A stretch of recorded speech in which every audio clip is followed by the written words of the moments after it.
If you're one of our incredible teacher listeners out there, we have exciting news.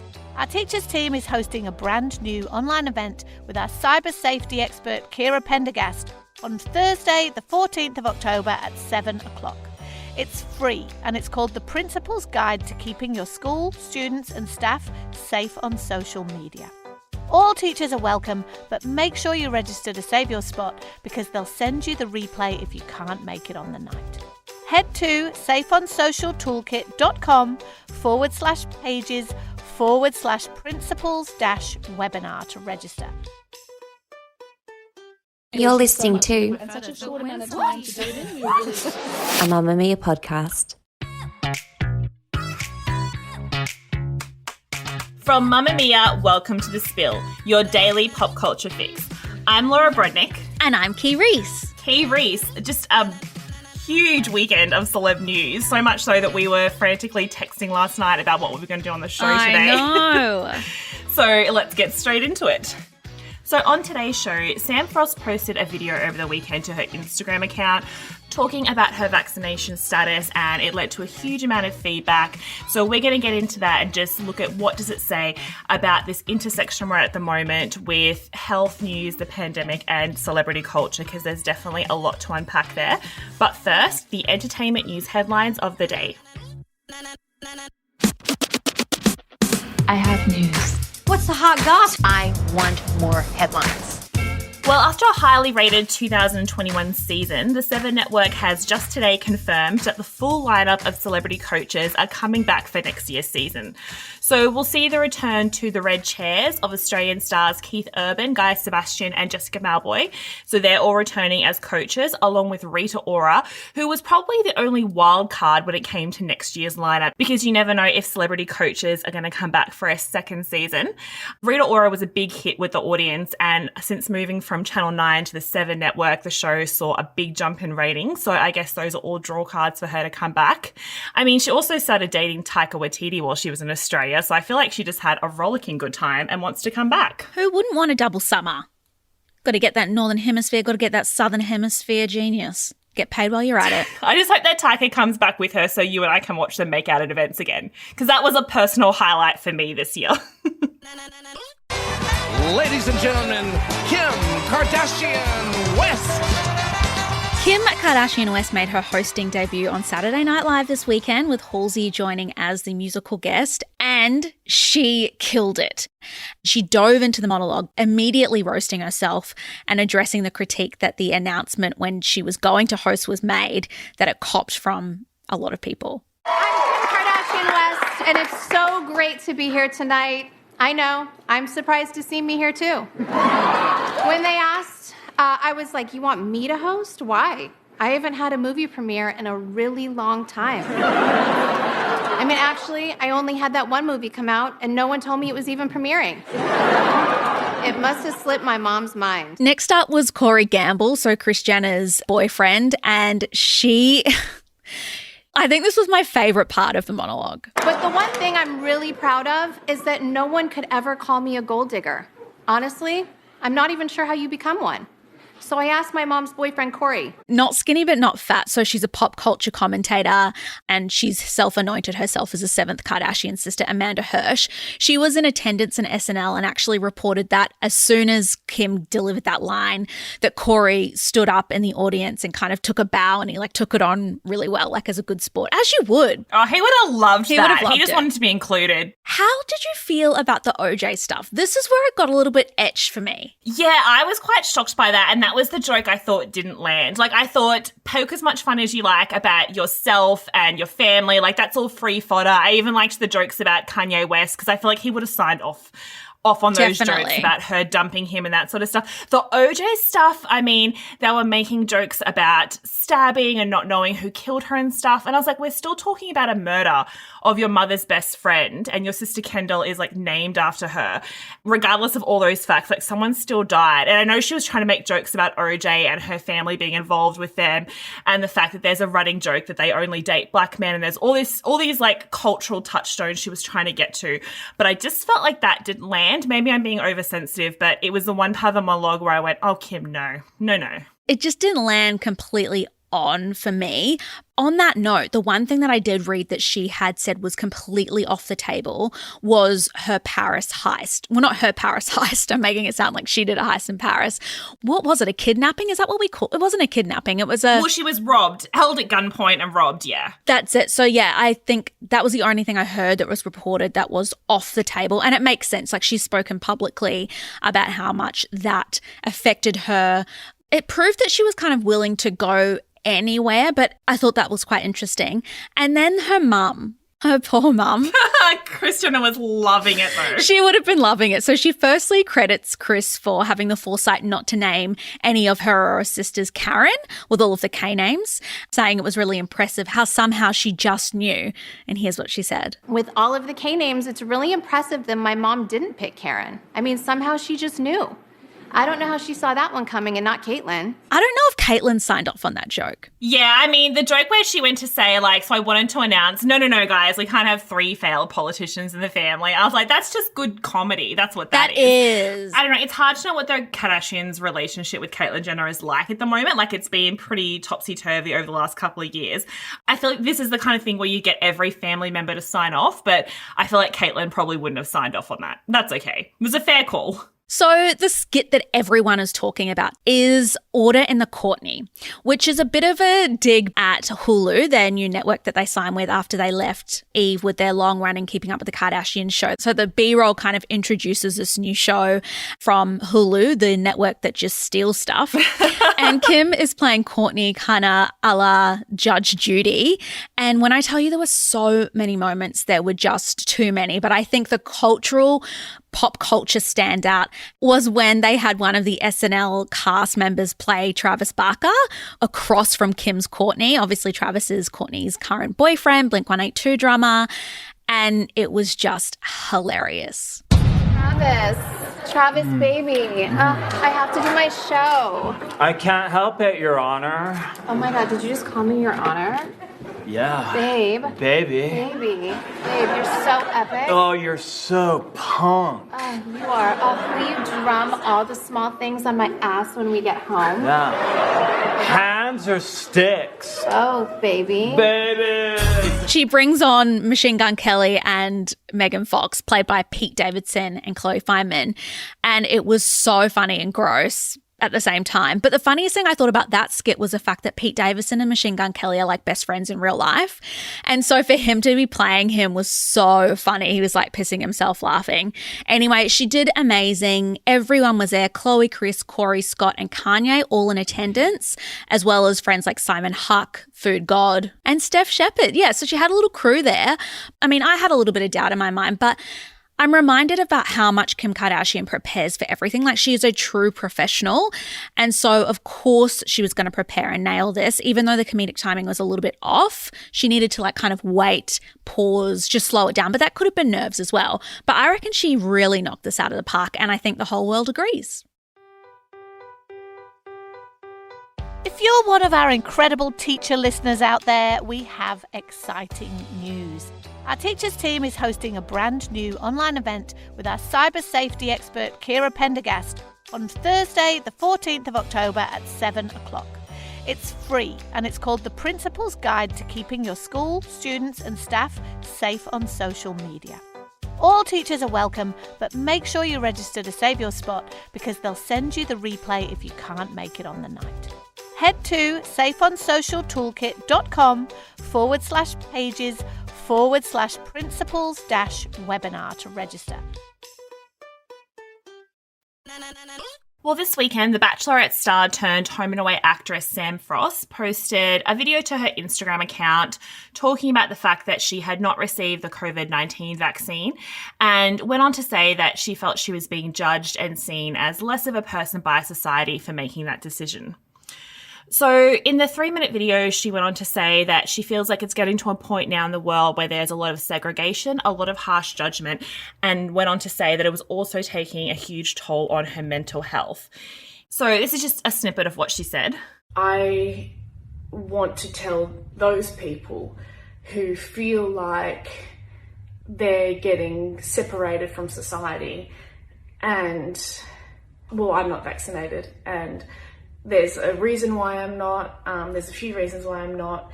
I've spoken to my doctor and my psychologist about it, and I'm going to keep that private. So I have spoken to a medical professional, and that's my decision. And it's a really hard time to be in society right now, and you feel like you are less of a human, and you feel like people judge you. So the video quickly attracted a lot of comments and shares and people talking about it on various social media platforms. And one of the main issues that was pointed out by a lot of people is that healthcare workers and doctors have urged everyone who is eligible to get vaccinated against COVID-19 to do that immediately to stop the spread, protect the community, and also stop our healthcare system from becoming overloaded, which from all reports it pretty much already is. And so Sam's comments were seen to go against that advice. And due to that amount of feedback and the conversation around it, Sam Frost then deactivated her Instagram account later on Sunday afternoon. I was quite shocked when I first saw it, and then I kind of had to remind myself that this kind of video exists because of how rampant misinformation has been within social media and the type of platforms now that we use, and how it's very hard for people to really face any consequences for putting out misinformation. And I think for me, seeing someone that upset, which obviously I feel deep compassion for her being that upset, but just the composition of the video I think is really interesting and also alarming because it follows the same kind of setup as you see a lot of these people who are against vaccinations do, and they kind of position it in this way that they are oppressed, that they are facing intense criticism. They use words like my body, my choice, and light and love, I think she signed off, and all of this kind of spiritual undertone that seems to then mean that if you are spreading misinformation or playing into vaccine hesitancy, that you're doing it from a holistic point of view, which I feel like is quite dangerous. But for me, there was also this very jarring sense of the use of the word segregation, and it's been a big topic as a result of this video, and it's a word that's very deeply steeped in history. And I think that public health orders for the safety of the wider community is far different to segregation to enforce racial oppression. And if we look at the legacy of what public health orders will leave, it will save lives. It will ensure that those who have legitimate reasons for not getting vaccinated are safe and healthy. But if you look at the legacy of segregation, it leaves a legacy of inequality for generations and generations to come. Like, I think the use of language is really important, and we cannot be stealing words from history to be used in this time. Like, this is a pandemic. It's a global health crisis. Yeah, I felt the same way. When I first saw it, I was horrified and initially very angry. And then I had to kind of remind myself that in that moment, I was just channeling all the frustration I've had at the anti-vax sentiment into this one person, because she was a well-known face, someone that I followed on Instagram, and then I knew, and I was sort of channeling all that towards her video. And obviously what she was saying is a sentiment held by many people, which is obviously the issue that a lot of people are upset about. And everyone was very much waiting for the Channel 7 response. Obviously, they're the network behind Home and Away. And today they've released a statement saying 7 strongly encourages vaccination for all our people, and all 7 productions strictly adhere to the public health COVID-19 safe protocols. All Home and Away cast and crew also undertake COVID-19 testing 3 times a week, in addition to preventative measures. Sam Frost continues to work on Home and Away and follows the safety protocols in place. So obviously, like, today we wanted to talk about this because we didn't want to get into just the reaction to Sam Frost, even though it's a huge talking point in Australia today. But I think the issue that a lot of people zero in on, and what we were also interested in talking about, is this intersection of health information and celebrity culture, which is something we've been seeing since the start of the pandemic, and something that we think has been both helpful and dangerous. And I think this is one of those instances where it does come across as dangerous. It got me thinking, so obviously when you and I were talking last night, one of the things that came up is that it reminded me of pretty much this time last year or even earlier when we were also back at home recording under blankets and talking about the pandemic and celebrity culture, and that idea that came out at the time about celebrity culture burning. The influence of people who were in the public eye was changing. The way we saw celebrities change was kind of really an evolving part of the pandemic coverage. But it just seems so innocent and different now, because at that time we were really upset about celebrities getting together to sing an Imagine song. Everyone was really angry about Ellen DeGeneres making jokes about the pandemic from her mansion. And back then, the idea was that there was this huge wealth divide and celebrities had no place in a discussion that was so serious. And now, more than a year later, celebrities still have a huge voice in this discussion, but it's become even more dangerous in a way, because now there's not just a wealth disparity, it's a question around health. And now so many people, whether we like to admit this or not, so many people are looking to celebrities and being influenced by their decision on vaccination. Yeah, definitely. And I would argue that the wealth divide is still very big, because a lot of these influencers are self-employed. They don't have to necessarily get up every day and go into an office, take public transport. A lot of them also live in Queensland. And when I talk to my friends and family in Queensland, they're very aware of how sheltered they've been throughout this pandemic. So it is very interesting to see these influencers kind of take this stand. And it almost, to me, is like they're almost trying to monetize having a different perspective on this health crisis as an extension of their brand. Because a lot of these people who are vaccine hesitant, which is, I think, something that's also been taken from people who are legitimately hesitant and being used by people who are actually anti-vax, they come from a holistic background. Like Sam Frost herself is well known for, being really spiritual and into those things. A lot of the very high profile influencers who have taken a quote unquote stand against this also do that. Chloe Zepp, I'm thinking of, she has a whole app that's dedicated to moonstones and yoga poses. And so I almost think that it's an extension of who they are, but because they probably run in circles where this is the kind of conversation that's going on, they actually don't have any context about how truly bad it is. And that's what's bad, because the people that they're selling to are us, the normal people who have to go to work every day and have to be in offices with 50 to, 500 people who actually understand what it means to have to wear a mask in a busy office or, be frightened to get on a busy bus and be late every day because you're really nervous. Anyway, it's like an extension of this holistic movement that's now stealing the pandemic as kind of like this leverage for their brand. And I just think it's really bad. Yeah, and on that, obviously we don't know Sam Frost's medical condition and we're not going to speculate on that. But I think from her video where she kept saying there is many, many reasons people are not vaccinated. And really what medical professionals have told us is there's a very small handful of people who, for legitimate medical reasons, cannot receive any of the vaccines. So the idea that there's many reasons is actually incorrect. And also they're the people who, if you can't get a COVID-19 vaccine, you're one of the people who's saying to everyone, please, everyone else get vaccinated to keep me safe. Like, that's the whole point of it. So I thought that little bit of medical misinformation in her video is a fair point that people wanted to correct. But my other thought when I was kind of processing my feelings about this video and just the overall kind of outrage around it is how differently we treat different celebrities speaking out about this. So, I mean, not to excuse anything Sam Frost did, but I also just think back to a couple of weeks ago where Nicki Minaj put out those infamous tweets ahead of the Met Gala where she said that she wasn't getting vaccinated. And she essentially said she didn't trust the vaccine and she wanted to do her own research, which we all know is not the way to go. And was also telling her followers to do their own research, which is wildly dangerous, especially in America where there's huge amounts of vaccine hesitancy and the vaccination rates are lower than Australia, even though they've had the rollout going much longer than us. But because she followed it up with that insane but arguably hilarious tweet about her cousin's friend in Trinidad and his balls swelling up and his fiance leaving him, because she said that, and that's just hilarious.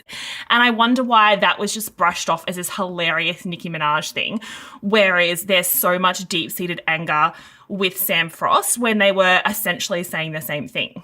I kind of disagree. I think that there was a lot of blowback for Nicki Minaj. I mean, I personally look at her completely different now and will not probably listen to her music because that's just how I feel. I feel like she doesn't represent the values that I align myself with. I do obviously think because Sam Frost is local and we are so sensational over here, like I think it's probably hit a little different. Just to myself, I had to have that conversation because I remember laughing so much at Nicki Minaj, also thinking she was being irresponsible. But, you know, we had a little laugh on the podcast and then we moved on to a different topic, whereas I think Sam Frost has just hit a completely different chord. So I just think it's interesting how the same message can be delivered by two different celebrities but picked up very differently. And I mean, what I think a lot of people are saying is that maybe celebrities shouldn't have a voice in this conversation at all. But I think that's just naive and also it's not in line with the world we live in, where celebrities and influencers have these huge platforms. And whether we like it or not, most people are more influenced by what they say than by what health professionals or news outlets say, in a sense. And I think there are a lot of celebrities who have been using their voice in this situation. I mean, you've got big stars like Jennifer Aniston making it a huge part of her magazine profiles where she was saying, like, get vaccinated. I'm not having anyone around me who isn't. That's really important. Talking about, you know, trying to not travel and all that sort of stuff. And I think that made headlines across the world and hopefully gave a few more people that idea to kind of follow that path. And then closer to home, you've got like Abby Chatfield pretty much dedicating all of her socials to educating people on getting vaccinated. And I also thought, in response to Sam Frost's posts over the weekend, one of the most kind of balanced and informative posts actually came from Matt Agnew, who's a former Bachelor. And Key, I know you posted his remarks to your Instagram page. I think what he said about the importance of kind of getting the vaccine was very important, and that also got a huge lot of attention. Yeah, as it should, because he's speaking in facts. Well, thank you so much for listening to The Spill today. And while you're listening, as always, please follow us and leave us a review. And if you're looking for another podcast to keep you busy, may we suggest This Glorious Mess. It's our twice-weekly podcast that showcases parenting as it really is. The ups, the downs, and the moments we really wished never happened. Just take a listen. We do a bath, we're all clean, we've done everything. We get into our pyjamas, into our sleep sack, lie down in the cot. Mummy, I've done a poo. Okay. Out of the sleep sack, out of the pyjamas. This poo, my God. So I'm like trying to clean it up. Then the white box was empty. So I turn around to go to the wardrobe to get the white box. And then this hysterical little giggle. I look over and there's a proper wee fountain up to the ceiling and onto the carpet. And he is giggling his head off. And I go, oh God, oh God, oh God. And I'm like trying to open the wipes, trying to clean up the poo, trying to clean up everything. Of course, the one time I haven't been with Rich for 3 months, this is all happening. Check it out wherever you get your podcasts. This episode of The Spill was produced by myself, Laura Brodnick, and Madeline Joannou, with audio production by Leah Porges. We'll see you at mamamia.com.au. Bye. Bye. Mamma Mia acknowledges the traditional owners of the land we have recorded this podcast on, the Gadigal people of the Eora Nation.